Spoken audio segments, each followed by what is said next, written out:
किस टाइप के साथियों क्वेश्चंस पूछे जा रहे हैं, कहां कहां से किन किन टॉपिक से साथियों क्वेश्चंस पूछे जा रहे हैं, सब आज की इस क्लास में हम लोग यहाँ पर देखेंगे। तो अगर साथियों अभी तक आपकी परीक्षा नहीं हुई है और आप चाहते हैं कि एसएससी जीडी के एग्जाम में इतना आप पढ़ लें कि कम से कम आपका फाइनल लिस्ट में नाम आ जाए, आपको जो आपने पोस्ट भरी थी वो पोस्ट आपको मिल जाए, तो इस वीडियो को साथियों पूरा देखिएगा। इस वीडियो से आपको बहुत हेल्प मिलेगी आपके एग्जाम को आपको क्रैक करने के लिए। तो क्लास आपकी साथियों शुरू हो चुकी है और पहला क्वेश्चन आपकी स्क्रीन पर आ चुका है।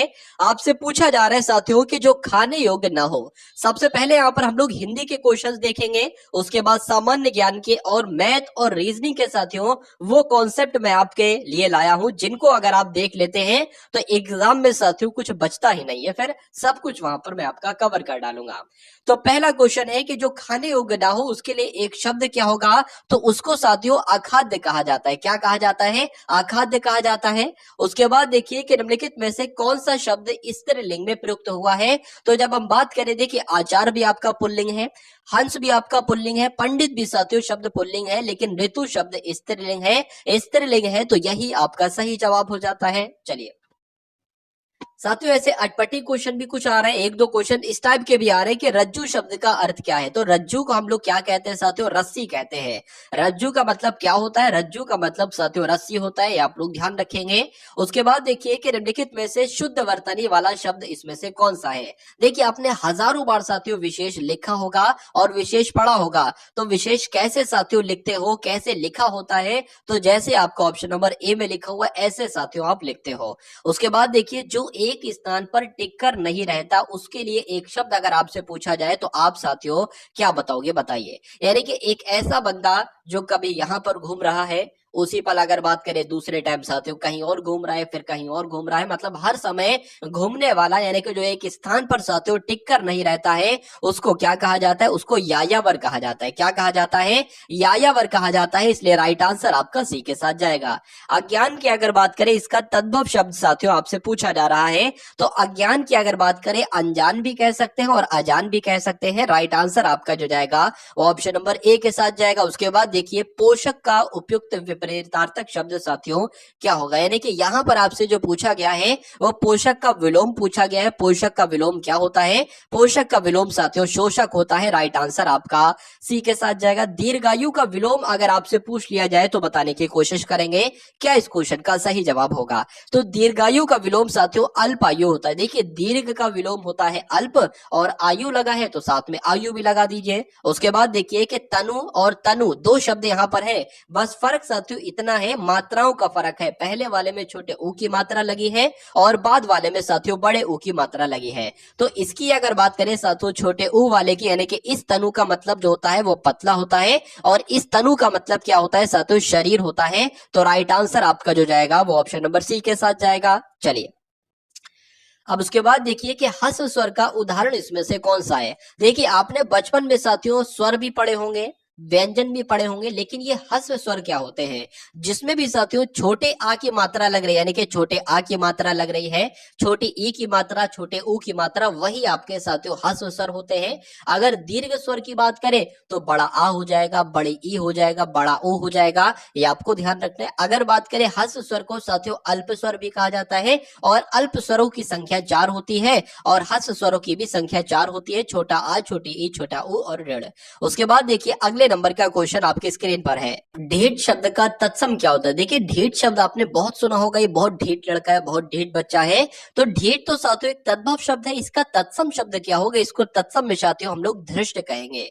क्या कहेंगे? धृष्ट कहेंगे, ये आप लोग ध्यान रखेंगे। उसके बाद देखिए कि निम्नलिखित में से कौन सा शब्द तत्सम नहीं है, यानी कि कौन सा शब्द साथियों तद्भव। देखिए अगर बात करें दृग भी आपका तत्सम है, नेत्र भी आपका तत्सम है और नयन भी आपका तत्सम है, लेकिन आंख की अगर बात करें ये साथियों तत्सम नहीं है, ये तद्भव शब्द है। तो आंसर अगर आपका भी ऑप्शन नंबर ए है तो बिल्कुल करेक्ट है। उसके बाद देखिए प्रसारण का विलोम क्या होता है साथियों? प्रसारण का विलोम क्या होता है? ये एग्जाम में साथियों आपके क्वेश्चन आएगा, बहुत इंपॉर्टेंट है। प्रसारण का विलोम होता है आकुंचन। आंसर आपका जाएगा ऑप्शन नंबर सी के साथ। चलिए उसके बाद देखिए साथियों संज्ञा वैसे तो आपके सिलेबस में नहीं है, लेकिन अगर साथियों क्वेश्चन आ जाए तो उसको एक बार ध्यान कर लीजिए। जातिवाचक संज्ञा इसमें से कौन सी है? तो लड़का है कि जाति ही तो है साथियों। अगर लड़का आए, आदमी आए, औरत आए, ठीक है, या बालक आए बालिका आएगी, सब जातिवाचक संज्ञा है। लेकिन आदमियों में किसी का नाम आ जाए सुरेश महेश, या औरतों में किसी का नाम आ जाए पार्वती या कमला आ जाए करके, तो वो आपका व्यक्तिवाचक संज्ञा होगा। उसके बाद देखिए कि निम्नलिखित में से कौन सा कांच का सही पर्यायवाची शब्द है। तो कांच को साथियों शीशा भी कहा जाता है, आंसर आपका जाएगा ऑप्शन नंबर सी के साथ। उसके बाद देखिए कि निम्नलिखित विकल्पों में से शुद्ध वर्तनी वाले शब्द का आपको साथियों क्या करना है, आपको चयन करना है, यानी कि आपको ये बताना है कि संन्यास कैसे लिखा जाता है। तो बहुत सारे बच्चे साथियों इसको राइट आंसर बताएंगे, बहुत सारे बच्चे इसको राइट आंसर बताएंगे, लेकिन सही जवाब की जब हम बात करते हैं यानी कि सन्यासी कैसे लिखा जाता है, जैसे आपका ऑप्शन नंबर बी में लिखा हुआ है। तो ये क्वेश्चन भी आपके लिए बहुत इंपॉर्टेंट है। अब उसके बाद देखिए अगले नंबर का क्वेश्चन आपकी स्क्रीन पर है। देखिए बचपन और जवानी के बीच की अवस्था को क्या कहा जाता है। देखिए जो बच्चा गर्भ के अंदर होता है वो तो गर्भ अवस्था कहते हैं उस अवस्था को।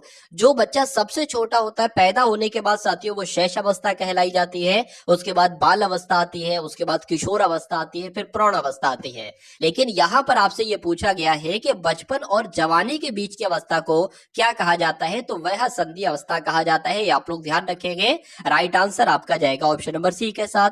उसके बाद देखिए कि साथियों मित्र शब्द का पर्यायवाची इसमें से कौन सा नहीं है, बताइए। तो मित्र को तो हम लोग दोस्त भी कहते हैं, मित्र को हम लोग सहयोगी भी कहते हैं, मित्र को उदार भी कहते हैं, लेकिन मित्र को सूर्य नहीं कहते हैं। तो ये मित्र का पर्यायवाची नहीं होगा, आंसर आपका जाएगा ए के साथ।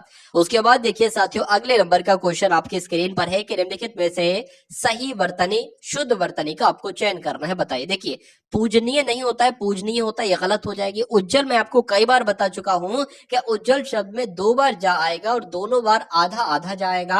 यहाँ पर ज्योत्सना भी बिल्कुल सही नहीं लिखा हुआ है। अगर बात करें परिपार्श्विक साथियों यहाँ पर बिल्कुल सही लिखा हुआ है। तो किसकी वर्तनी बिल्कुल सही होगी, ऑप्शन नंबर सी वाले की वर्तनी बिल्कुल सही होगी, और जिनका आंसर यहाँ पर सी था तो बिल्कुल करेक्ट था। उसके बाद देखिए हर्ष का विलोम साथियों आपसे पूछा जा रहा है क्या होता है। तो हर्ष का विलोम क्या होता है, हर्ष का विलोम तो साथियों विषाद होता है। तो इस प्रकार आंसर आपका जो जाएगा वो ऑप्शन नंबर ए के साथ जाएगा। हॉर्नबिल त्योहार एक प्रसिद्ध आदिवासी त्योहार है। ये भारत के इनमें से किस पूर्वोत्तर राज्य में मनाया जाता है। तो साथियों सामान्य ज्ञान के अब आपके सामने क्वेश्चंस आ चुके हैं, और जिस टाइप के क्वेश्चंस आपसे पूछे जा रहे हैं ठीक उस टाइप के यहाँ पर क्वेश्चंस आपके सामने आए हैं। देखिए अगर बात करें साथियों ये नागालैंड की जब हम बात करते हैं तो हॉर्नबिल त्योहार साथियों नागालैंड में मनाया जाता है, आंसर आपका जाएगा सी के साथ। उसके बाद देखिए संगाई महोत्सव साथियों ये पूर्वोत्तर भारत के किस राज्य में आयोजित किया जाने वाला एक वार्षिक सांस्कृतिक उत्सव है। तो संगाई महोत्सव कहां पर मनाया जाता है, ये तो मणिपुर में मनाया जाता है, इसलिए आंसर आपका जाएगा ऑप्शन नंबर बी के साथ। उसके बाद देखिए नौटंकी किस राज्य का एक लोक नृत्य है, बताइए। तो नौटंकी साथियों कहां पर किया जाता है, उत्तर प्रदेश में साथियों ये लोक नृत्य है नौटंकी नाम का, ये किया जाता है, आप लोग ध्यान रखेंगे। उसके अलावा अगर बात करें बिहू साथियों कहां पर किया जाता है, बिहू नृत्य असम में किया जाता है। यक्षगान कहां पर किया जाता है, तो यह कर्नाटक में किया जाता है। और अगर बात करें साथियों लावड़ी नृत्य कहां पर किया जाता है, तो यह महाराष्ट्र में किया जाता है।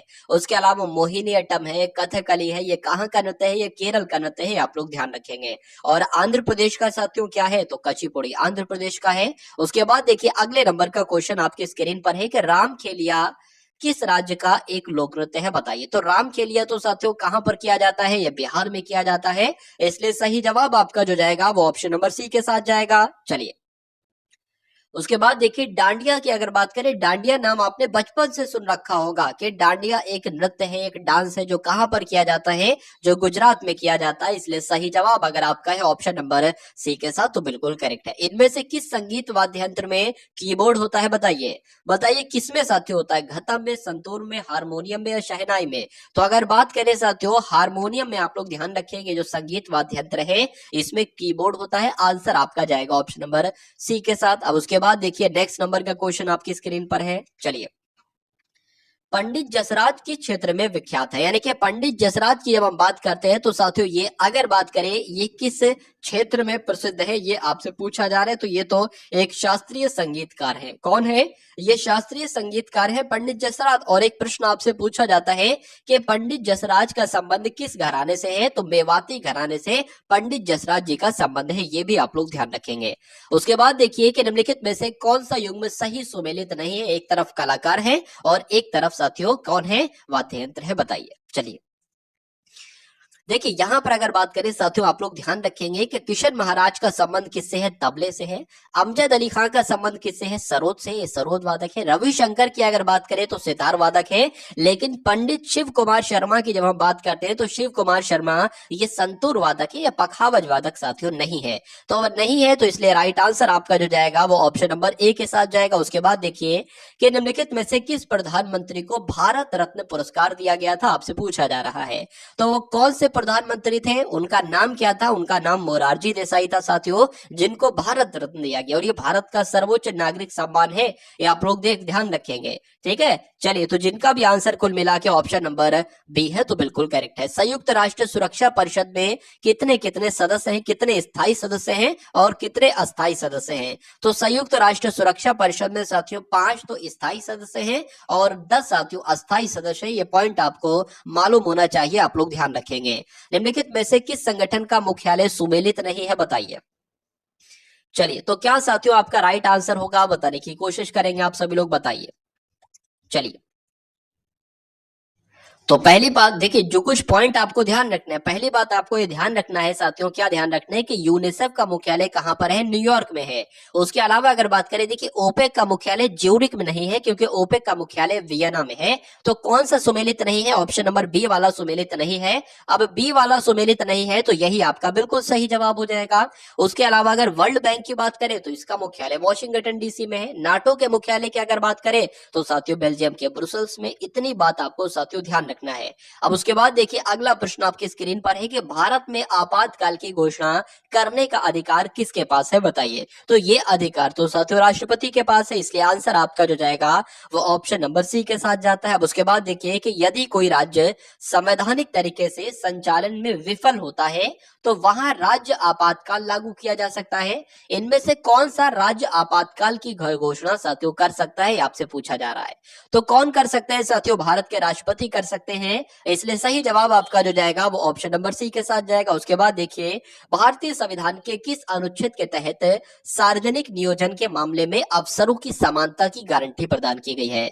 तो अफसरों की समानता की बात साथियों कौन से अनुच्छेद में की गई है? अनुच्छेद 16 में की गई है। आप लोग ध्यान रखेंगे, बहुत इंपॉर्टेंट क्वेश्चन है। उसके बाद देखिए अखिल भारतीय सेवाओं का जनक किसको कहा जाता है? जनक किसको माना जाता है? तो सरदार वल्लभ भाई जी के पटेल की अगर बात करते हैं तो अखिल भारतीय सेवाओं का जनक किनको कहा जाता है? सरदार वल्लभ भाई पटेल को कहा जाता है। आंसर आपका बी के साथ जाएगा। रॉलेट एक्ट में साथियों पारित किया, यानी कि रॉलेट एक्ट की अगर बात करें तो ये कब पारित किया गया? ये 1919 में पारित किया गया, ये आप लोग ध्यान रखेंगे। सही जवाब आपका सी के साथ। चलिए जलियांवाला बाग हत्याकांड इनमें से किस शहर में हुआ था? तो ये तो साथियों बच्चा बच्चा जानता है क्या? ये तो साथियों बच्चा बच्चा जानता है कि अमृतसर में हुआ था जलियांवाला बाग हत्याकांड। आंसर आपका जाएगा सी के साथ। उसके बाद देखिए भारतीय स्वतंत्रता के दौरान समाचार पत्र यंग इंडिया को किसके द्वारा प्रकाशित किया गया था? तो यंग इंडिया को साथियों किसके द्वारा प्रकाशित किया गया था? महात्मा गांधी जी के द्वारा प्रकाशित किया गया था, यह आपको मालूम होना चाहिए। आंसर आपका सी के साथ जाएगा। वर्तमान में संविधान की 8वीं अनुसूची में कितनी भाषाएं सम्मिलित है? ये आपसे साथियों पूछा जा रहा है। तो वर्तमान समय में कितनी भाषाएं सम्मिलित हैं? 22 भाषाएं सम्मिलित हैं। आंसर आपका जो जाएगा वो ऑप्शन नंबर डी के साथ जाता है। उसके बाद देखिए काला सोना साथियों क्या है, यानी कि किसको काला सोना कहा जाता है? ये आपसे कुल मिलाकर यहाँ पर पूछा जा रहा है, बताइए। तो पेट्रोलियम को क्या कहा जाता है? काला सोना कहा जाता है। आंसर आपका जो जाएगा वो ऑप्शन नंबर बी के साथ जाएगा। और जिनका आंसर यहाँ पर बी है तो बिल्कुल करेक्ट भाई, बहुत बढ़िया, वेरी गुड क्लास। तो अब उसके बाद देखिए यहाँ पर रीजनिंग के क्वेश्चन आपके स्टार्ट हो चुके हैं। पहले हम लोग रीजनिंग के क्वेश्चंस देखेंगे, उसके बाद साथियों मैथ के क्वेश्चंस यहाँ पर हम लोग देखेंगे।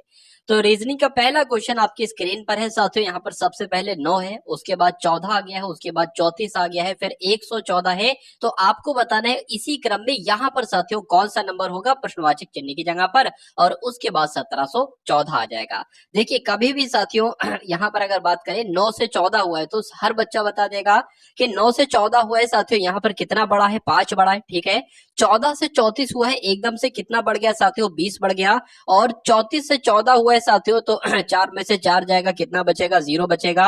11 में से साथियों 3 जाएगा तो कितना बचेगा? 8 बचेगा। यानी कि पहले 5 बढ़ा, फिर उसके बाद 20 बढ़ गया, उसके बाद 80 बढ़ा दिया गया, उसके बाद यहां पर साथियों क्या बढ़ेगा, आप एक चीज देख रहे होगे साथियों, ये इसका 4 गुना हुआ, ये जो 20 आया है, फिर इसका 4 गुना हुआ है, ये 80 आ गया है, और फिर इसका 4 गुना होगा साथियों, तो 4 अट्ठे 32, यानी कि 320 यहां पर आना चाहिए।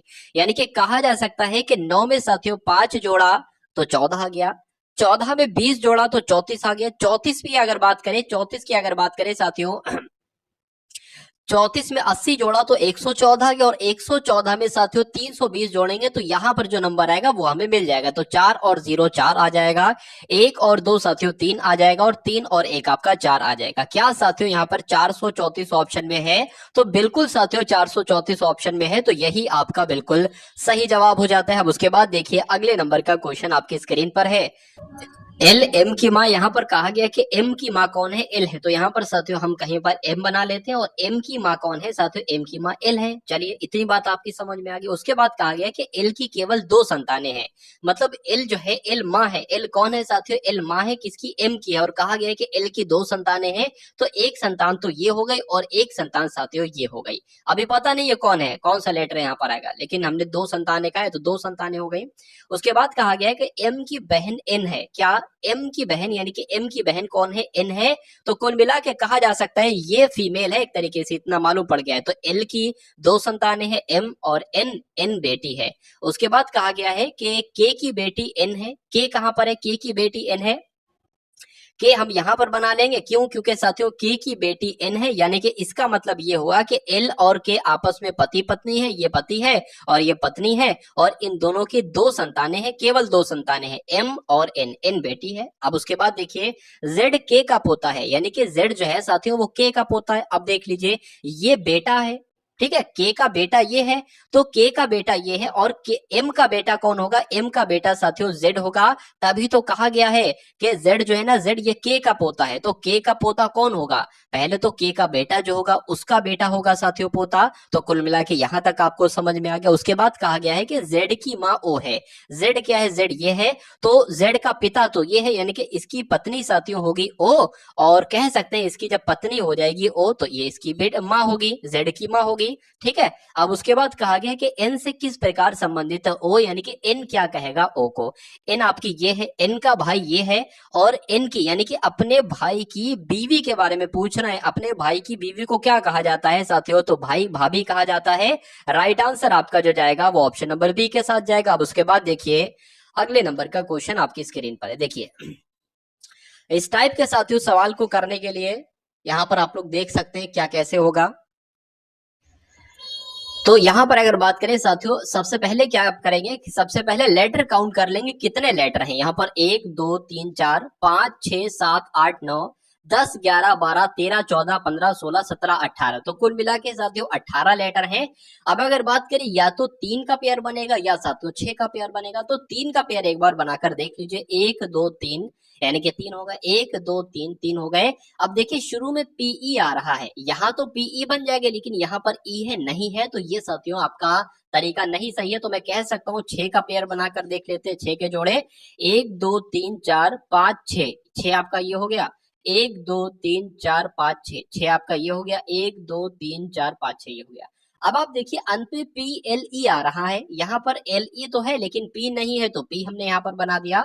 उसके बाद अगर बात करें बीच में क्या आ रहा है? ओपी आ रहा है, तो ओ तो यहाँ पर नहीं है लेकिन पी है, तो ओ बना दिया। अब देखिए पूरा हमें मिल गया पीई ओपी एल ई, तो पीई पी है यहाँ पर, ई बना दो साथियों, ई बना दिया। अब यहाँ पर ओ बन जाएगा, और यहाँ पर भी साथियों क्या बन जाएगा? पी बन जाएगा, ई बन जाएगा, और यहाँ पर क्या बन जाएगा? यहाँ पर आपका एल और ई बन जाएगा। अब जो आपने अपने पेन से लिखा है ना, उसको साथियों साइड में लिख लीजिए। आपने क्या क्या लिखा है? ओ लिखा है, पी लिखा है, उसके बाद ई लिखा है, ओ लिखा है, फिर पी लिखा है, फिर ई लिखा है, फिर एल लिखा है, फिर ई लिखा है। आप देख लीजिए ये कौन से ऑप्शन में लिखा हुआ है? क्या लिखा हुआ है? O P E O P, O P E O P, और पी ई एल ई। तो ये तो साथियों ऑप्शन नंबर बी में आपको नजर आ रहा होगा, तो यही आपका बिल्कुल सही जवाब हो जाएगा। तो आपको साथियों इसी टाइप से करना है, और कोई अगर कोई मेथड आपको बताता है वो आपको साथियों फॉलो नहीं करना है। ये मेथड सबसे बढ़िया और सबसे जल्दी यहाँ पर आप लोग बता सकते हैं। देखिए यहाँ पर अगर बात करें इस सवाल की, अगर जवाब की बात करें तो ये कैसे होगा ये भी मैं आपको बता रहा हूँ। एक कागज का टुकड़ा है, ये क्या हो जाएगा साथियों? ये एक कागज का टुकड़ा है, और इस कागज के टुकड़े को यहाँ पर से मोड़ा जाता है, यानी कि ये वाली साइड इसके ऊपर ला दी जाती है।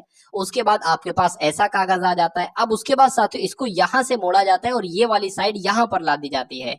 अब ये आपके पास ऐसी वाली आकृति आ जाती है, ठीक है।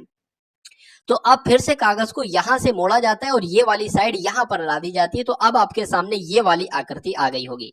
अब एक तो यहां पर ये छेद कर दिया ऐसा और एक यहां पर होल कर दिया ऐसा।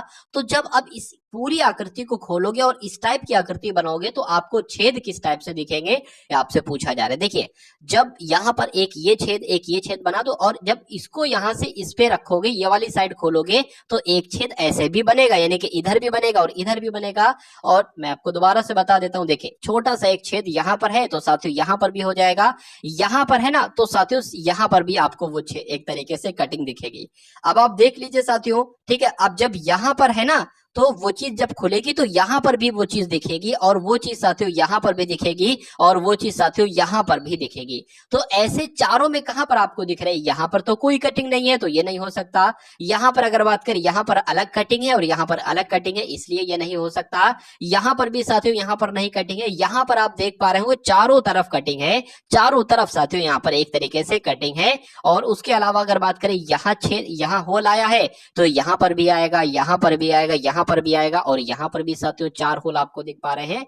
तो कुल मिला के आंसर आपका जो जाएगा वो ऑप्शन नंबर बी के साथ जाएगा। और जिनका भी आंसर यहां पर ऑप्शन नंबर बी है तो बिल्कुल करेक्ट है। अब उसके बाद देखिए अगले नंबर का साथियों क्वेश्चन आपकी स्क्रीन पर आ चुका है। देखिए और बताइए सही जवाब आपका यहां पर क्या होगा। देखिए यहाँ पर अगर बात करें, अच्छे लेवल का क्वेश्चन है और अच्छा बच्चा साथियों इस टाइप के क्वेश्चन को नहीं कर पाता है, लेकिन बहुत आसानी तरीके से मैं आपको यहाँ पर साथियों समझाऊंगा और पूरा सवाल बहुत अच्छे से यहाँ पर हम लोग कर लेंगे।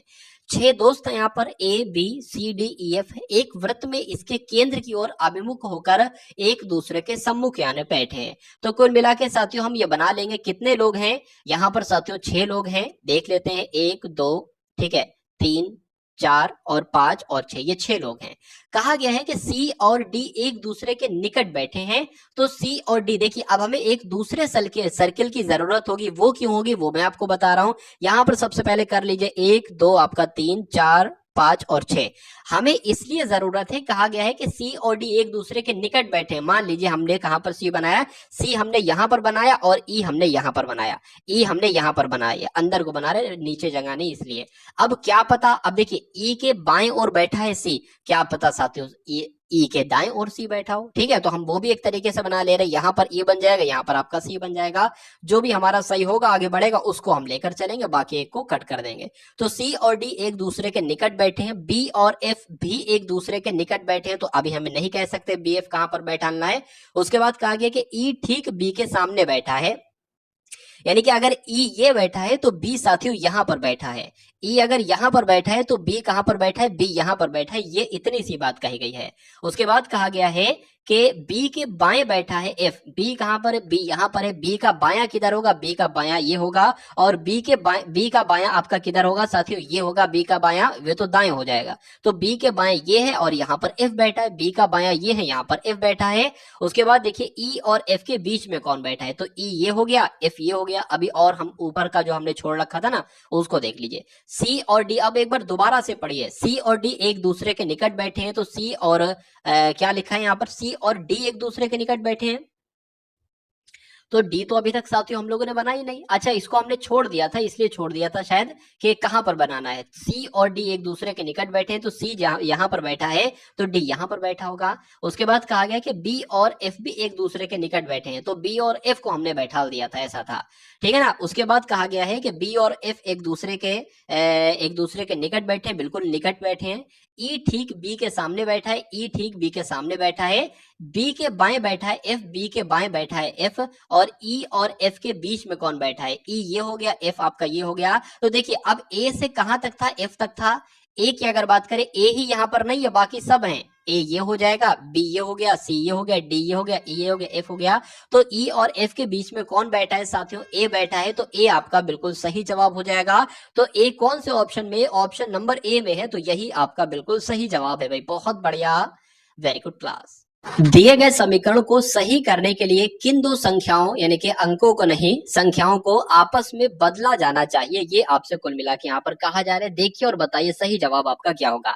यानी कि यहाँ पर कुल मिला के आपको 53 लाना है, 53 लाना है। तो 8 की जगह पर 14, 14 की जगह पर 8 रख दे तो क्या 53 आ जाएगा। 8 की जगह पर 3, 3 की जगह पर 8 रख दे, ऐसा करना होगा। तो साथियों कुल मिला के हम नीचे से चलेंगे, जल्दी आंसर आपको हो सकता हो मिल जाए, क्योंकि एग्जामिनर ये चाहता है कि बच्चा पहले इसको सॉल्व करेगा, उसका समय जाएगा, इसको सॉल्व करेगा, इसको सॉल्व करेगा, समय जाएगा। तो कुल मिला के इस टाइप के सवालों को नीचे से साथियों आप क्या करेंगे, सॉल्व करेंगे। तो 5 की जगह पर 3 और 3 की जगह पर 5 आपको रखना है। 5 लिखा हुआ है, 5 की जगह पर 3 आ जाएगा, गुणा आ जाएगा, 40 आ जाएगा, भाग अगर बात करें 8 आ जाएगा, और प्लस 3 लिखा हुआ है, 3 की जगह पर 5 आ जाएगा। तो साथियों माइनस यहाँ पर 14 आ जाएगा। अब क्या इसको कैलकुलेट करने के बाद यहाँ पर 53 आ सकता है? अगर आ सकता है तो यही आपका सही जवाब हो जाएगा। देखिए 8 कम 8, 8 पंजे 40 हो जाएगा, 5 3 आपका 15 हो जाएगा, और 5 प्लस साथियों ये आपका 20 हो जाएगा। 20 माइनस 14 कैसे 53 हो सकता है? तो ये साथियों फ्लॉप हो गया, ये आपको ऑप्शन कट जाएगा। अब ऑप्शन नंबर सी को यहाँ पर फॉलो करके देखते हैं। तो क्या लिखा हुआ है, 5 की जगह पर 8 और 8 की जगह पर 5 आपको लिखना है। तो यहाँ पर 5 लिखा हुआ है साथियों, 8 लिख दो, गुणा आपका यहाँ पर 40 आ जाएगा, भाग अगर बात करें 8 की जगह पर 5 आ जाएगा, प्लस यहाँ पर क्या लिखा हुआ है, 3 लिखा हुआ है, और माइनस क्या लिखा हुआ है, 14 लिखा हुआ है। इसको कैलकुलेट करने के बाद आपका 53 आना चाहिए। तो देख लेते हैं कि इसको कैलकुलेट करने के बाद 53 आ सकता है। अगर आ जाएगा तो ये आपका आंसर हो जाएगा, नहीं आएगा तो ऑप्शन नंबर बी वाले को चेक करेंगे। तो 5 की अगर 40 से भाग करेंगे तो 8 आ जाएगा, 8 कितना हो जाएगा साथियों, 64 हो जाएगा, प्लस आपका 3 हो जाएगा। तो 64 और 3 आपका कितना हो जाएगा, 65, 66, 67 हो जाएगा। 67 में से साथियों 14 जब माइनस करोगे तो कितना आएगा, 3 और 5, यानी कि कुल मिला के 53 आपका आ जाएगा। तो मैं कह सकता हूं कि आंसर आपका जो जाएगा वो ऑप्शन नंबर सी के साथ ही जाएगा। यानी कि इसमें 5 की जगह पर 8 और 8 की जगह पर 5 रखा जाए और उनको कैलकुलेट किया जाए तो बराबर क्या आएगा, 53 इधर भी आएगा और उधर तो 53 है ही। उसके बाद देखिए अगले नंबर का क्वेश्चन आपकी स्क्रीन पर है कि कपड़े का संबंध कपास से है, उसी प्रकार जैसे आटे का संबंध किससे है, आपसे पूछा जा रहा है। देखिए अगर बात करें कपास से क्या बनाया जाता है, कपास से कपड़े बनाए जाते हैं, उसी प्रकार साथियों गेहूं से क्या बनाया जाता है, गेहूं से आटा बनाया जाता है। तो यहां पर क्या आ जाएगा, गेहूं यहां पर आ जाएगा, और आंसर आपका जो जाएगा वो ऑप्शन नंबर ए के साथ जाएगा, गेहूं के साथ। उसके बाद देखिए अगले नंबर का क्वेश्चन आपके स्क्रीन पर है। यहां पर आपसे पूछा जा रहा है कि एक विशिष्ट कूट भाषा में REMAIN को कितना लिखा जाता है, 9 2 2 1 4 2 6 1 8 1 3 लिखा जाता है। तो इसी भाषा में MACHINE का कोड क्या होगा, ये आपसे कुल मिलाकर यहाँ पर पूछा जा रहा है, बताइए। देखिए यहाँ पर अगर बात करें, हमें इतना पता है कि n जो होता है साथियों वो 14 पर होता है। यहाँ पर क्या लिखा हुआ है, 13 लिखा हुआ है। तो ऐसा तो नहीं साथियों एक घट रहा है। अगर ये i की बात करें तो ये साथियों 9 पर होता है, लेकिन यहाँ पर तो एकदम 9 का दुगुना आ गया, 18 आ गया। ठीक है, हाँ, लेकिन इतना मैं कह सकता हूं कि i का विपरीत होता है r, और r होता है 18 पर। उसी प्रकार n का विपरीत होता है m। ठीक है, तो m यहाँ पर m की वो पोजीशन लिखी हुई है। तो कुल मिला के साथियों कोई दिक्कत नहीं, अब मैं समझ गया यहाँ पर क्या करना है। देखिए r होता है आपका 18 पर, ठीक है। r मतलब कुल मिला के r का विपरीत क्या होता है, r का विपरीत साथियों मैं आपको बता चुका हूं, ये होता है इस तरीके से, s का विपरीत h होता है और i का विपरीत होता है r।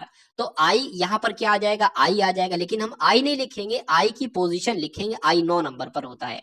उसके बाद ये लिखा हुआ है साथियों e, मैंने आपको बताया था LOVE, v का अपोजिट होता है e और o का अपोजिट होता है l। ठीक है, तो यहाँ पर e का अपोजिट क्या हो जाएगा, एक तरीके से v हो जाएगा। तो यहाँ पर v नहीं लिखेंगे, v की पोजीशन लिखेंगे, v होता है 22 नंबर पर। तो मैं उम्मीद करूंगा साथियों ये बात आपको समझ में आ गई होगी। अब देखिए m का विपरीत होता है n, और n की पोजीशन यहाँ पर 14 होगी। तो देख लीजिए 14 कहां पर आपको दिख रहा है, 14 साथियों ऑप्शन नंबर सी में दिख रहा है। बाकी को चेक करने की जरूरत ही नहीं, आंसर पूरा चेक करोगे तो समय आपका जाएगा और आंसर आपका यही हो जाएगा। उसके बाद देखिए साथियों उस वेन आरेख का आपको चयन करना है जो इन वर्गों के मध्य के संबंध का सर्वश्रेष्ठ निरूपण करता है, जैसे कि मनुष्य है, नर है, जीव है। तो आप बताइए कौन सा वेन आरेख साथियों जीव को, नर को और मनुष्य को कवर करेगा। देखिए जीव की अगर बात करें साथियों तो जान इसमें भी है, नर में भी है और मनुष्य में भी है।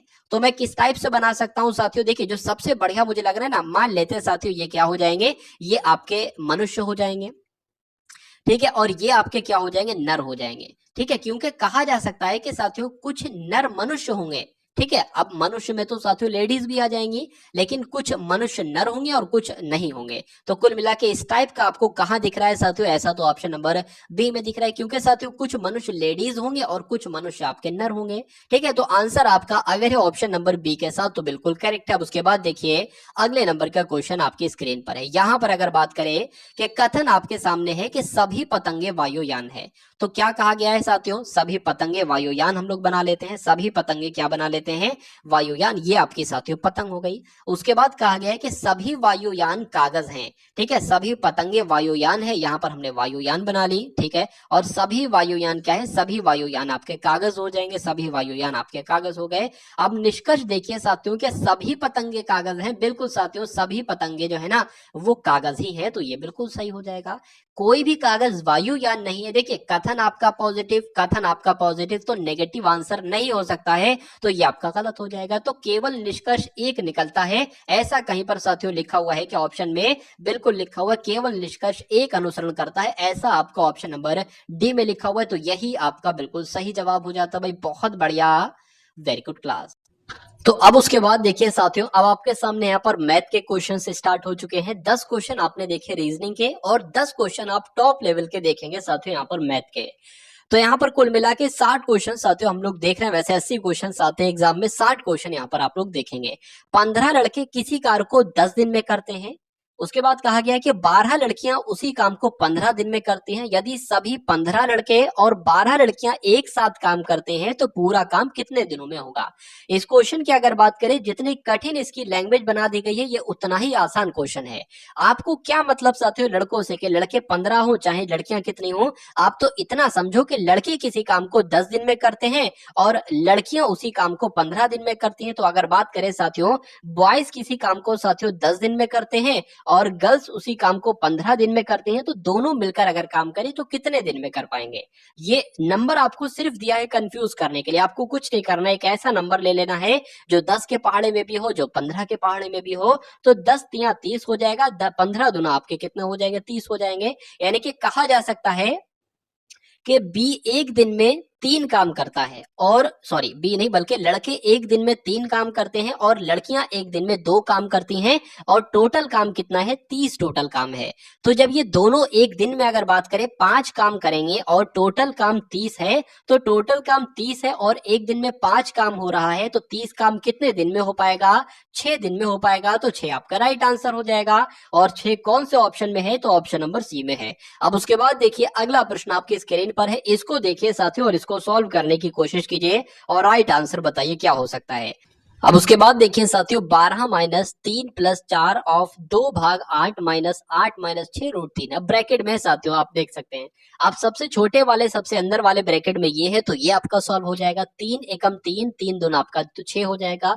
8 में से 2 जाएगा, कितना बचेगा, 6 बचेगा। यानी कि इस पूरे की जगह पर हम क्या लिख सकते हैं, 6 लिख सकते हैं। उसके बाद माइनस लगा है, माइनस लगा लीजिए। 2 भाग 8 लिखा है तो 2 भाग 8 इस प्रकार से हो जाएगा, और गुणा लगा है तो यहाँ पर 4 इस प्रकार से हो जाएगा। 4 एकम 4, 4 दूना आपका 8 हो जाएगा, और 2 से ये 2 कैंसिल आपका हो जाएगा। तो कुल मिला के साथियों यहां पर अगर बात करें क्या बचेगा, यहां पर आपका साथियों 1 बचेगा। ठीक है, यहाँ पर आपका साथियों कितना बच जाएगा, यहाँ पर आपका 1 बच जाएगा। तो यहाँ पर अब आपका साथियों 1 आ जाएगा, और प्लस करके यहाँ पर कितना आ जाएगा, 3 आ जाएगा। तो ये कितना हो जाएगा साथियों, ये आपका कितना हो जाएगा, ये आपका हो जाएगा एक तरीके से 4 माइनस 6। तो 4 माइनस 6 साथियों कितना होता है, एक तरीके से माइनस का आपका 2 हो जाएगा। ठीक है, माइनस का यहाँ पर अब आपका 2 आ गया, और अब ये सारी चीजें आपने सॉल्व कर ली हैं। ठीक है, माइनस का आपका 2 आ जाएगा। अब देखिए यहाँ पर ये 12 हमने यहाँ पर लिखा और माइनस है, और ये आपका क्या माइनस का एक तरीके से 2 है, तो माइनस माइनस आपका प्लस हो जाएगा। यानी कि 12 प्लस 2 बराबर कितना हो जाएगा, 14 हो जाएगा, और 14 ही आपका बिल्कुल सही जवाब हो जाएगा। तो जिनका भी आंसर यहाँ पर ऑप्शन नंबर बी है तो बिल्कुल करेक्ट है। अब उसके बाद देखिए अगले नंबर का क्वेश्चन आपकी स्क्रीन पर है, देखिए और बताइए सही जवाब आपका क्या होगा। तो सॉल्व कीजिए, उसके बाद इसको, उसके बाद इसको। तो सबसे पहले इसको सॉल्व कर लेते हैं। देखिए यहाँ पर क्या लिखा हुआ है, 1/4 लिखा हुआ है, तो यहाँ पर सादा सादा साथियों 1/4 आ जाएगा, गुणा लगा हुआ गुणा यहाँ पर आ जाएगा, और 3/4 लिखा है तो 3 यहाँ पर 4 आ जाएगा। अब इसको सबसे पहले सॉल्व करो, 4 की 1 से गुणा करो और उसमें 1 जोड़ो, यानी कि 4 एकम 4 और एक 5 क्या आ जाएगा, 5 आपका 4 आ जाएगा, और गुणा यानी कि ऑफ का मतलब गुणा होता है, तो यहाँ पर 2/5 आ जाएगा। अब इतना साथियों आपके सामने आ चुका है। अब ऐसा कीजिए इसको ही आप सॉल्व करा लीजिए, क्या इसको ही आप साथियों सॉल्व करा लीजिए, तो 1/4 जैसे लिखा है वैसे लिख देंगे। उसके बाद अगर बात करें यहाँ पर देखिए कि इस 5 से ये 5 आपका कैंसिल हो रहा है, और ये 2 एकम 2, 2 दूना आपका 4 हो जाएगा, तो यहाँ पर तो 1/2 आ जाएगा। अब गुणा साथियों 3/4 आप यहाँ लिखेंगे, और यहाँ पर अगर बात करें इस भाग को गुणा के निशान में बदलेंगे, और ये 1/2 है ना, तो 2 यहाँ पर 1 हो जाएगा। अब इसको और सॉल्व कर लीजिए, 2 एकम 2, 2 दूना आपका कितना हो जाएगा, 4 हो जाएगा। अब ऊपर क्या रहेगा साथियों, ऊपर सिर्फ आपका 3 रहेगा, और नीचे आपका क्या रहेगा, 8 रहेगा। तो इस पूरे की जगह पर क्या आया साथियों, 3/8 आया, यानी कि इस पूरे की जगह पर क्या आ जाएगा, 3/8 आ जाएगा। अब साथियों इसको सॉल्व आप कर लो, क्या अब इसको सॉल्व कर लो, इसको कैसे करोगे, तो 3/4 है तो 3/4 लिख लिया, भाग लगा हुआ है तो साथियों देखिए 3 एकम 3 और 2 कितना हो जाएगा, 5/3 आ जाएगा। लेकिन गुणा लगाओगे 5/3 नहीं लिखोगे, यह काम कीजिए, ऑफ लगा हुआ है ना, यहाँ पर कर लेते हैं, 3/4 जैसा लिखा है 3/4 लिख लो। यहाँ पर भाग का निशान 3 एकम 3, 2 5 यहाँ पर क्या आ जाएगा, 3 आ जाएगा। अब यहाँ पर ऑफ मुझे देखिए, ऑफ की अगर बात करें तो गुणा आ जाएगा, और 4 यहाँ पर 5 आ जाएगा। अब अगर बात करें इस 5 से ये 5 आपका कैंसिल हो जाएगा। अब अगर बात करें देखिए, अब आपके सामने क्या आ गया, 3/4 भाग आ गया ना, तो इसको गुणा में कर लो, और ये 4/3 है तो 3 यहाँ पर 4 आ जाएगा। अब अगर बात करें, अब यहाँ पर साथियों क्या आ जाएगा, 3 तिया 9/16 आ जाएगा। तो अब इसको साथियों क्या निकला, 9/16 निकला, यानी कि इसका क्या निकला कि इसका तो आपका क्या निकला, इसका 9/16 निकला, भाग का निशान लगाए, भाग का निशान लगा लिया, इसका क्या निकला था, 3/8 निकला था, तो यहाँ पर आपका 3/8 हो जाएगा। अब माइनस लगाकर साथियों इसको आप सॉल्व कर लीजिए, 1 की गुणा 1 से करोगे, 4 की गुणा 2 से करोगे तो 1/2 आ जाएगा, और -1 कितना आ जाएगा, 4 दूना 8 आपका ये आ जाएगा। ठीक है, इतनी बात आपको साथियों समझ में आ गई। अब इसको कैलकुलेट कर लेते, इसको भी ऐसा करो 8 बना लो, इसको 8 बनाने के लिए 4 से गुणा कराओगे तो इसमें भी 4 से गुणा कराओगे। अब नीचे भी 8 है, यहाँ भी 8 है, यहाँ भी 8 है, तो साथियों 8 हो जाएगा, 4 में से 1 जाएगा ना, 4 में से 1 जाएगा, 3 बचेगा, तो यहाँ पर क्या आ जाएगा आपका 3/8 यहाँ पर आ जाएगा। चलिए 3/8 आपका ये लिखा हुआ है, ठीक है, 3/8 का ये लिखा हुआ है, ये भाग का निशान इसको गुणा में कर लीजिए, और इसकी साथ उल्टा पलटी कर दीजिए, 9/16 लिखा था तो 16/9 हो जाएगा। तो 3/8 जैसा ये लिखा था इसको वैसे लिखने दो। अब यहाँ पर है 8 एकम 8 और 8 दूना 16, यहाँ पर है 3 एकम 3, 3 दूना आपका 3 3 आपका 9 हो जाएगा। तो अब आपके पास क्या आया, 2/3 आया, -3/8 आया। तो अब ये साथियों आपके सामने आ रहे, इसको एक बार कैलकुलेट करा लीजिए, और आंसर आपका आपके सामने आ जाएगा। 8 दूना आपका 16 हो जाएगा, 3 3 आपका 9 हो जाएगा, 8 3 24 हो जाएगा। चलिए तो 16 में से साथियों 9 जाएगा तो कितना बचेगा, 7/24 बचेगा, और यही आपका बिल्कुल सही जवाब हो जाएगा। और 7/14, 60/24, 7/24 कहां पर लिखा हुआ है, तो ऑप्शन नंबर सी में लिखा हुआ है, तो यही आपका बिल्कुल सही जवाब हो जाता है। किसी सेल में इत्र विक्रय मूल्य पर 25% की छूट के साथ उपलब्ध है, यानी कि इत्र को जो बेचा जाता है ना, इसको 25% की छूट पर बेचा जाता है। अगर इसका दाम साथियों 100 रुपए है तो इसको 25% छूट यानी कि 75% में इसको बेचा जाता है, ये कहा गया है। यदि सेल में इत्र का मूल्य यानी कि जब 75% में उसको बेचा जाता है 25% की छूट देने के बाद, तो वो कितने का बेचा जाता है, 6873 का बेचा जाता है, 6873 का बेचा जाता है। तो इत्र का मूल विक्रय रूप क्या होगा, यानी कि अगर छूट ना दी जाए 100% में बेचा जाए तो उसका मूल्य क्या होगा। तो साथियों 75% की वैल्यू 6873 है, आप किसकी निकालो, आप 100% की वैल्यू निकालो, तो 75 यहां पर आ जाएगा, 100 की गुणा कर दीजिए, 100% आपको निकालना है, ये आपका 4 आ जाएगा, ये आपका 3 आ जाएगा। इसको कट करें, 3 दूना आपका साथियों 6 हो जाएगा, 3 दूना आपका 6 हो जाएगा, ये आपका 3 नीम 27 हो जाएगा, यहाँ पर 3 एकम 3 आ जाएगा। तो अब आपके पास साथियों 2291 बचा है, और यहाँ पर 4 से इसकी गुणा कर दीजिए, 4 एकम 4 हो जाएगा, 4 नीम आपका 36 हो जाएगा, 4 दूना 8 और 11 आपका ये हो जाएगा, यहाँ पर आपका 9 आ जाएगा। तो 9164 आपका आंसर जाएगा, जो कि ऑप्शन नंबर सी में, और यही आपका बिल्कुल सही जवाब हो जाता है। उसके बाद देखिए अगले नंबर का क्वेश्चन आपकी स्क्रीन पर है, देखिए और बताइए साथियों सही जवाब यहाँ पर आपका क्या होगा।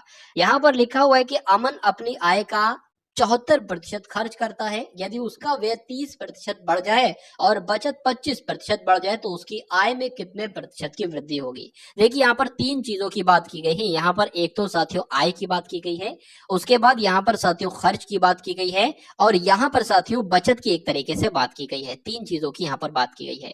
कहा गया है कि अमन की आय का 74% वो खर्च कर देता है। मान लीजिए साथियों उसकी आय 100 है और जब वो 74% खर्च कर देता है तो कितनी बचती है साथियों, उसकी बचत कितनी होती है, 26 की उसकी बचत होती है।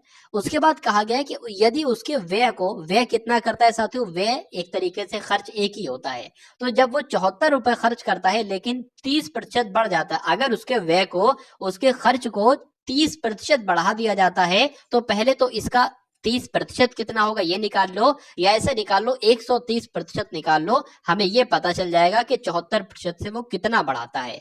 इस जीरो से आपका ये जीरो कट जाएगा। ठीक है, चलिए अब 74 की गुणा साथियों की काम कीजिए 13 से कर लीजिए। 4 3 आपका 12 आ जाएगा, 4 3 आपका 21 हो जाएगा, और 2 यहाँ पर 22 आ जाएगा, और यहाँ पर आपका 74 आ जाएगा। 2 आ गया, 6 आ गया, और यहाँ पर 9 आ गया, यानी कि और पॉइंट लगा था, मतलब कुल मिला के नीचे 10 है अगर, तो एक नंबर के बाद पॉइंट लग जाएगा। तो मैं कह सकता हूं कि 74 उसका खर्च था, और 30% जब उसका खर्च बढ़ा है तो 96.2 उसका खर्च हो गया है। उसके बाद कहा गया कि बचत को अगर 25% बढ़ा दिया जाए, बचत अभी तो साथियों 26 है, अब जब बचत में यानी कि 26 में कितनी बढ़ोतरी करेंगे, 25% की बढ़ोतरी करेंगे तो 125% की वैल्यू निकाल लीजिए। 5 हो जाएगा, ये 4 हो जाएगा, एक सेकंड, ये आपका कितना हो गया, ये आपका 4 हो गया। ठीक है, और अगर बात करें इसको कट करें ना तो 26 पंजे साथियों कितना हो जाएगा, 130 आपका हो जाएगा, और 130 की 4 से भाग दोगे तो 4 3 आपका 12 आ जाएगा, 4 दूना आपका साथियों कितना आ जाएगा, 8 आ जाएगा, 4 दूना 8 आ जाएगा। ठीक है, पॉइंट लगेगा 4 5 में, यानी कि कुल मिला के 32.5 आपका आ जाएगा। अब फिर से एक बार सवाल को समझिए। कहा गया था कि अमन अपनी आय का 74% खर्च करता है, यानी कि उसकी आय 100 है और 74 जब खर्च करता है तो जाहिर सी बात है बचत वो 26 की करेगा। उसके बाद कहा गया कि उसके खर्च में यानी कि उसके व्यय में 30% बढ़ा दिया जाता है, तो 74 से 30% बढ़ाया तो 96.2 आ गया। उसके बाद कहा गया कि उसकी बचत में भी 25% की वृद्धि की जाती है, तो जब बचत में 25% की वृद्धि की तो 32.5 आया। तो उसकी आय में कितने प्रतिशत की वृद्धि हुई ये आपसे कुल मिला के पूछा जा रहा है, यानी कि यहाँ पर अब कौन सा नंबर आएगा, यहाँ पर कौन सा नंबर आया, अरे भाई इसका और इसका टोटल ही तो आया एक तरीके से, यानी कि 26 को और 74 को जोड़ोगे तभी तो ये 100 आया है। तो अब की आय क्या होगी, इन दोनों को साथियों जोड़ दो, आपका यहाँ पर जो नंबर आएगा वो आ जाएगा। तो 2 और 5 7 हो जाएगा, पॉइंट लग जाएगा, 6 और 2 8 आ जाएगा, बिल्कुल सही, 9 और 3 आपका 12 आ जाएगा। यानी कि अब उसकी साथियों कितनी आय होगी, 128.7 होगी। अब पूछा क्या गया है, उसकी आय में कितने प्रतिशत की वृद्धि हुई, तो पहले तो 100 थी, अब कितनी हो गई, 128.7 हो गई, यानी कि 28.7 की वृद्धि हुई। तो यही आपका बिल्कुल सही जवाब हो जाएगा।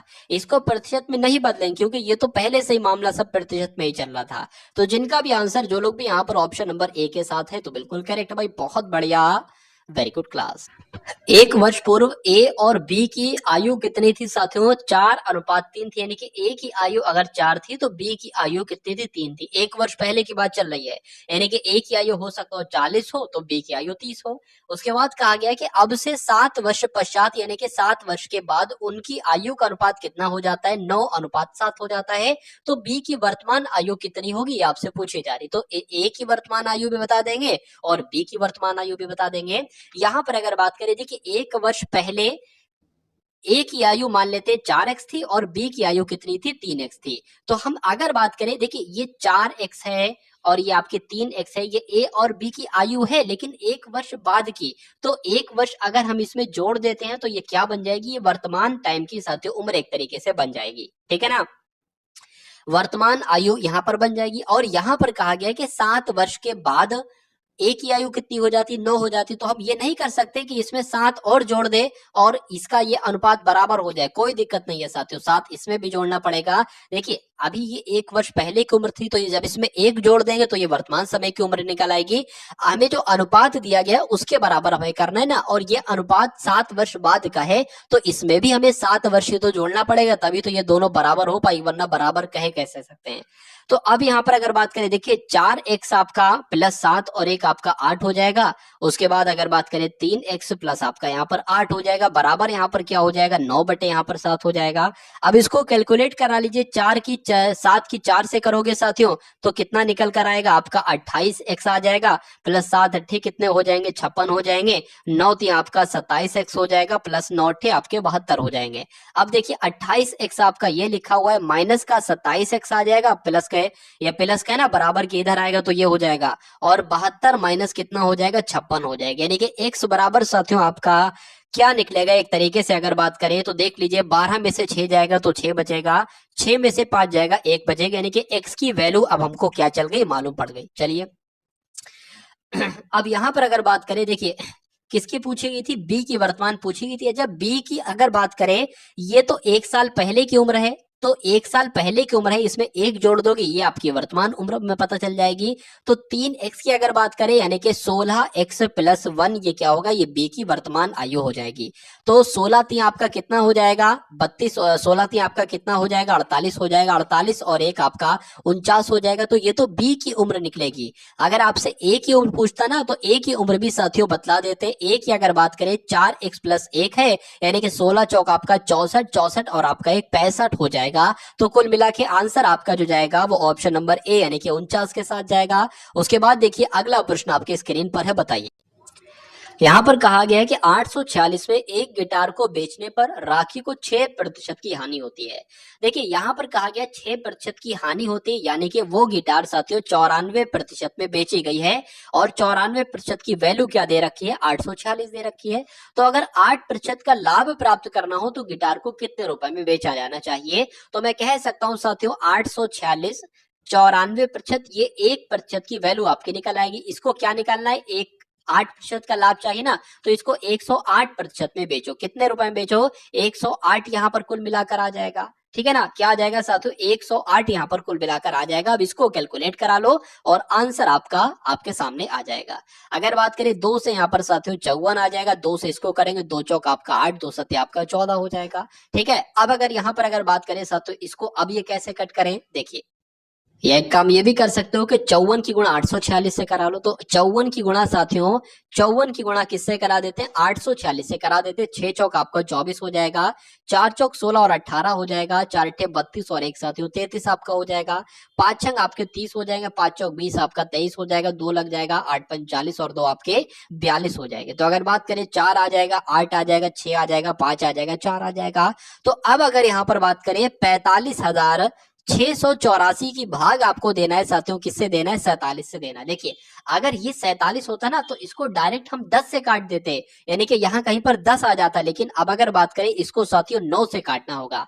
तो जब इसको 9 से काटना होगा तो देख लेते हैं 47 नीम कितने होते हैं, 47 नीम कितने होते हैं साथियों, 7 नीम आपका 63 हो जाएगा, 4 नीम आपका 36 हो जाएगा, 36 और 6 आपका 42 हो जाएगा। तो मैं कह सकता हूँ 423 आपका आ जाएगा, 423 आपका आ जाएगा, यानी कि 47 से कम 47 इसको करेंगे तो 400 आपका 23 आ जाएगा। यहां पर अगर बात करें कितना बचेगा, 6 में से 3 जाएगा, ये 84 बचे हैं इधर के, 6 में से 3 जाएगा, यहाँ पर 3 आ जाएगा, और 5 45 में से 42 जाएगा तो साथियों 3 बचेगा। अब 47 की गुणा किससे करें, यहाँ पर देखिए 9 आ गया है, हो सकता है ये वाला 9 हो। अब 47 की गुणा किससे करें साथियों के आपका इतना के आसपास आ जाए, तो 47 की गुणा एक बार 7 से करके देखिए, ठीक है ना, 7 से करके देखेंगे तो साथियों 7 सत्ते आपका 49 हो जाएगा, 7 चौक 28 और आपका 32 हो जाएगा। बिल्कुल सही साथियों, ये 329 है ना, 32 है, तो कुल मिला के 7 आपका सही रहेगा। तो 9 और 7 कौन से ऑप्शन में है, तो 9 और 7 आपका ऑप्शन नंबर बी में है, तो यही आपका राइट आंसर हो जाएगा।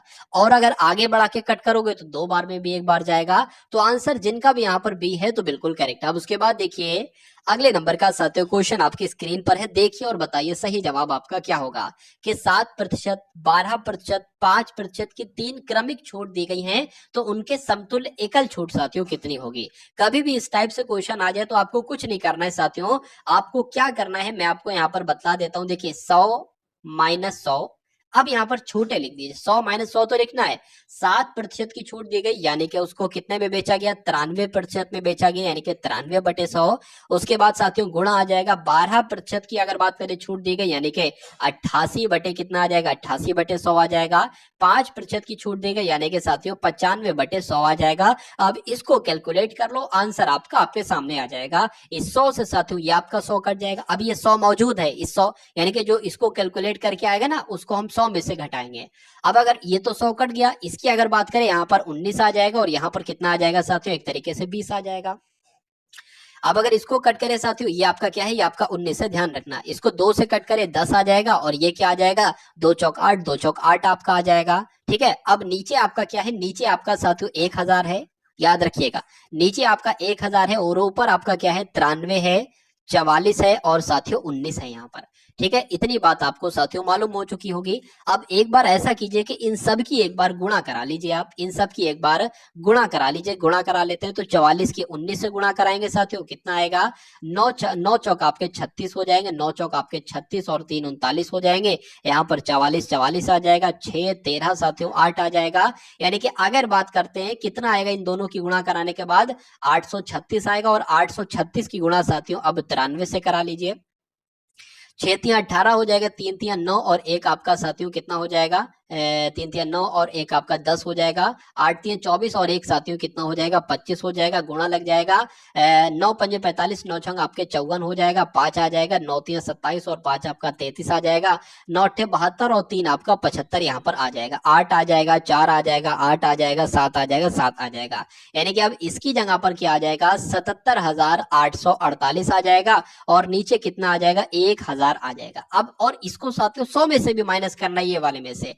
अब नीचे 3 0 हैं, तो हम इसको कट कर देंगे, और 3 नंबर के बाद पॉइंट लगा देंगे। यानी कि अब अगर बात करें तो 100 माइनस 77.84 आपका यहाँ पर आ जाएगा। तो अब आपको कुछ नहीं करना है कि 100 में से 77.84 को घटाना है, और इनको घटाने पर साथियों क्या आएगा, इनकी अगर बात करें ना, देखिए 22 तो आ जाएगा, 22 पॉइंट करके कुछ आएगा। तो 22 ये सिर्फ लिखा हुआ ये नहीं होगा, 22 पॉइंट करके कुछ आएगा ना, तो आंसर आपका जाएगा ऑप्शन नंबर बी के साथ। यानी कि अगर किसी भी चीज पर 7% की, 12% की, 5% की 3 क्रमिक छूट दी जाती है, तो अगर उसको एक छूट माना जाए तो यानी कि 22.252% की छूट दी जाएगी। 60 किलोमीटर प्रति घंटा की चाल से चलती एक 253 मीटर लंबी रेलगाड़ी को एक पुल पार करने में 42 सेकंड समय लगता है। पुल की लंबाई कितनी है मीटर में, ये आपसे कुल मिला के पूछी जा रही है, बताइए। तो देखिए पुल की लंबाई कितनी है, ये आपसे कुल मिला के पूछा जा रहा है 60 किलोमीटर प्रति घंटा की चाल से। देखिए सब मीटर में है, तो ये 4 किलोमीटर प्रति घंटा में क्या कर रही, इसको भी मीटर प्रति सेकंड में बदल लो। तो किसी भी किलोमीटर प्रति घंटा की चाल को मीटर प्रति सेकंड में बदला जाता है, तो 5/18 से इसकी साथियों गुणा करा दी जाती है। इसकी अगर बात करें, इसको कट करें, 3 दूना आपका इतना हो जाएगा, और ये आपका यहाँ पर 6 आ जाएगा। तो 20 पंजे आपका कितना हो जाएंगे साथियों, 20 पंजे आपका कितना हो जाएंगे, एक तरीके से 100 हो जाएंगे, और नीचे आपका 6 आ जाएंगे। यानी कि और कट करेंगे तो 50/3 आ जाएगा, और ये 50/3 आपका क्या निकलेगा, ये ट्रेन की चाल निकलेगी एक तरीके से साथियों। ठीक है, ट्रेन की चाल कितनी है, ट्रेन की चाल है आपकी, मैं आपको बतला देता हूं, 50/3 है, यानी कि 50/3 मीटर प्रति सेकंड है। अब उसके बाद कहा गया है साथियों, कहा गया है कि 253 मीटर लंबी रेलगाड़ी है, क्या 253 मीटर लंबी रेलगाड़ी है। रेलगाड़ी को एक पुल पार करने में 42 सेकंड का समय लेता है। अब मैं आपको बता देता हूं, चाल बराबर दूरी बटे समय होता है ना, तो चाल बराबर, चाल क्या है, चाल तो 50/3 है, चाल बराबर दूरी। अब यहाँ पर दूरी की अगर बात करें तो दूरी पता क्या होती है, दूरी साथियों एक तो रेलगाड़ी की लंबाई और एक प्लेटफॉर्म की लंबाई, यानी कि पुल की लंबाई। तो हमें दूरी की अगर बात करें तो ये तो हमें पता है, दो दूरी बराबर क्या हो जाएगी, रेलगाड़ी की लंबाई प्लस पुल की लंबाई। तो रेलगाड़ी की लंबाई हमें दे रखी है 253 मीटर है, लेकिन पुल की लंबाई नहीं है, तो पुल की लंबाई की अगर बात करें तो p मान लेते हैं इसको। अब उसके बाद क्या आता है, चाल बराबर दूरी बटे समय। समय कितना टोटल लगा, समय साथियों 42 सेकंड लगा, तो 42 हो जाएगा। बराबर के साथियों ये है, इसको कट कर लेते हैं, 3 एकम 3, 3 एकम 3, 3 चौक आपका यहाँ पर 12 हो जाएगा। अब इसकी गुणा साथियों इससे हो जाएगी 5 से, तो 14 पंजे 70, यानी कि 700 बराबर 200 53 प्लस आपका कितना आ जाएगा साथियों, P आ जाएगा। तो P बराबर अगर बात करें 700 में से 253 को अगर माइनस करते हैं तो 447 बच जाएगा। 447 बच जाएगा, यानी कि 447 मीटर क्या आएगी, ये आपकी पुल की लंबाई आएगी एक तरीके से। तो पुल की लंबाई पूछी गई थी, पुल की लंबाई मैंने आपको बता दी है 447 मीटर। तो आंसर आपका जो जाएगा वो ऑप्शन नंबर सी के साथ जाएगा। और जिनका आंसर यहाँ पर ऑप्शन नंबर सी है तो बिल्कुल